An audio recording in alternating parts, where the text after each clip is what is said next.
Now, we have you on the show frequently to talk about various issues of faith and spirituality, but I don't know that we've ever asked you about how you came to know Jesus. Yeah. Could you take us through that? Sure. Yeah, so I came from a Christian home. My parents were Christians, and my first step of faith was at a summer camp, evangelistic summer camp for teenagers that my parents volunteered at. And I was 8 years old, though it was for teenagers. And they had an evening talk each night, like a Bible talk. And that night was the talk they called the Way Talk. It was a call for a decision. And I'd been put to bed. I never, at that stage, didn't sleep very much. I never needed that much sleep. And so I think I was bored and restless in bed. And I got out of bed and wandered around this huge... You naughty boy. Exactly. And so I was wandering around and I heard this thing going on. And I snuck into the back of the talk. And I heard this guy give the Way Talk. And he made a call for profession of faith. I gave my life to Jesus, snuck back to bed. So I like to joke that my first profession of faith was an act of rebellion. How did you ultimately tell your parents about that, right? Because you would have had to confess. I didn't tell them. I actually only told my father maybe 10 years ago. He was like, I never knew that. Really? Yeah. I don't know. I just didn't think of it. So that was the first step. And then I really wrestled with forgiveness. Didn't really think I was forgiven for whatever reason.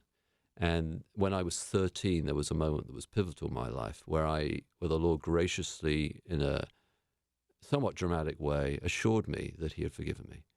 And it was like my life changed at that moment. And I started to do better at school. I started to be more confident as a person. Soon after, gave my first talk to I went to a boarding school of 500 kids, and I was asked to give, for some reason or other, I was asked to give a talk in front of them, and I did at 13 or 14. Was it supposed to be a spiritual talk of yeah, some sort? It was chapel. So Okay. My school was founded in 1558 on broadly speaking Christian foundation, though at that time hardly anyone, not many people believed that you sort of went through the routine going to. There was a Christian Union group at the school on Friday nights, and 3 people went to it out of school 500. So it wasn't like, but there were chapels, and I was asked to give a talk, so I did, and I sensed that something was at work then when I was speaking that was from God in some way or other. So my life changed at that moment, and what else can I say? What was the reaction from your peers when you did that? Because you must have made a profession of faith in some sort, right? I made a profession when I was From the talk. when I was preaching. Yeah. When I was preaching, it was I preached from the end of Ecclesiastes, not the most normal text for your first sermon. No, it's not. And I preached from when it says at the end, here's the end of the matter: fear God and keep His commandments. I said, look, it was a school where there's a lot of pressure to perform and succeed. I said, look, all the different things we're being asked to do, books and study and athletic performance, none of it matters in the end. This is the only thing that matters. That was the sermon. Oh, wow. And that's great. Yeah, it seemed to go fine. And anyway, but it was, and I learned a lot of things through that experience, through that time. Later, there was an evangelistic preacher who was called in, and a lot of my friends were converted. There was a mini revival at that school. And I've never been able to believe that God cannot do whatever He wants to do since then. When you see that, so that school Christian Union meeting that was known, had an acronym, it was SCUM, SCUM, not the best branding. No. They didn't think through that, I don't think. No, they didn't think through that. So only 3 going, and then this guy turns up and spoke for a week. And at the end of that week, the next Friday meeting, as it was then called, had 103 people at it. Wow. So it was, yeah. What an experience. That was a great for a experience. young man to see God move in that way. See God move in that way. High school experience is so important for junior high school, middle school, often pivotal moments in people's spiritual journey, I think. And so important to invest in that time as churches. Anyway, and what else can I say? Then I thought I was going to be a lawyer. That was my initial sort of career trajectory. Went up to Cambridge as an undergraduate to study history. God really got hold of me at Cambridge, and instead started the journey into ministry. That would be another whole story, but that's the beginning of it. So the boarding school experience, it's not a very common thing here in the U.S. No. pretty common in Britain? From my background, the tradition I came from, it was pretty common. It's getting less common, but it was pretty common. So my grandfather went to the same school I went to. My father went to the same school. Both my older brothers went to the same school.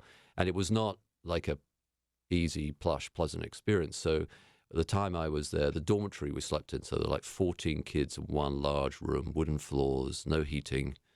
And the beds we sat on were iron beds with springs underneath that sagged, and they were the same iron beds that my grandfather had slept in. Oh, goodness sakes. And they're probably proud of that, I imagine. I bet they were, yeah. And, but it was good teaching. It was a good experience? It's mixed for me, and I think, yeah, that's an interesting question. It's a sort of controversy in English culture all about it.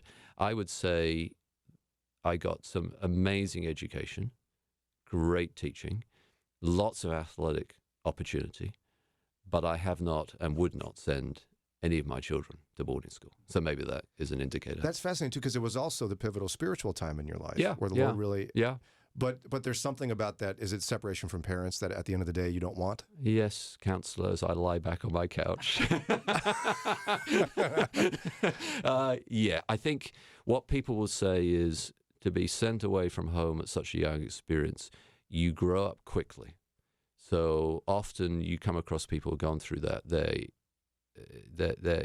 You're trained to be able to land anywhere in the world and lead and perform from a very young age. So that's a good skill set. But on the other hand, you are not at home for some very formative years. And so there's a sense of loss that I think is deeply embedded because of that. And most people, not everyone has that. So for me, it was a good news, bad news experience. There's lots of good stuff and the stuff that I wouldn't do. Other people, it was uniformly bad and are very scarred by it. And there are some other people I know, friends who said, it was great, I loved it. It was like having it was just fun. Well, I can imagine extroverts would love the experience. Yeah, right? and there's a part of me that's extroverted, so I loved it. I was good at sport and big for my age, but it was rough at times. And you had to look out for the bullies, and you had to protect your friends. And it's a bit. So I'll tell you one story. There was a story of a British, I think he was a journalist, but he was captured by a terrorist group somewhere in the Middle East. And then finally he was released. And then he was brought back to Heathrow Airport in London. He was interviewed as he came into London. And he'd gone to one of these boarding schools. I forget which it was. Say it was a famous one like Harrow or something. And he was said, so what was the experience like? And he said, well, compared to Harrow, it was easy. Did he really? Which was a joke, of course. Of course, and Harrow's a great school. But to some extent. The point is, it enables you to sort of land where you are and figure out what to do. Yeah, I had a friend I met at Moody who, I don't know that he fully processed it yet, but he told a heartbreaking story. He went to, his parents were missionaries in Ivory Coast. No, in Burkina Faso. And he went to school in Ivory Coast. And he said in one of those years in middle school where you grow so quickly, he said his parents came to pick him up in the springtime, just before summer. His mother walked right past him. Oh. Didn't recognize him. Oh, that's brutal. But he said it so matter-of-factly. It's one of those where I think you're saying as you get older, you have to process through some of the traumatic experiences. Yeah. But it doesn't sound like you wouldn't trade it, right? Because that's where you met Jesus. Well, the Lord is sovereign, and he uses all the things in our lives. So he used it for good. But there were parts of it that were not great. Yeah. And, I guess a lot of us have part of that, have that in our story. Yeah. What's your word for somebody who's carrying that around right now, right? Where they have a lot of brokenness or pain and some experiences they had in their past and having a hard time moving forward from it. It's a big question. It is a big question. But I know your story resonates with somebody. Yeah, yeah. Well, I think, what's my word for someone like that? Well, it's sort of obvious at one level. The Lord is sovereign, and he has brought into your life experiences that you wish you didn't have. And to say that he's sovereign over those experiences is not to say those experiences are good. They are not good. But it is to say there's a higher purpose, and he can bring good even out of evil. And that's really right at the heart of the Christian message. That's right. Because the cross is fundamental. It is what is the most evil thing that has ever happened in human history? The cross. What could be worse than putting to death the Son of God? What could be more evil? At the same time, what is the best thing that has ever happened in human history? The cross. What could be better than the Son of God giving his life for you and me? And so right at the heart of the Christian story is this God's sovereign purpose of interweaving the worst experience of our lives for a good purpose.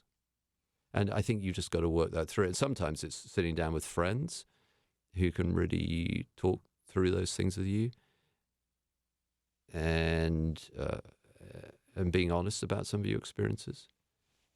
But I think behind it is the theological undergirding that he is sovereign.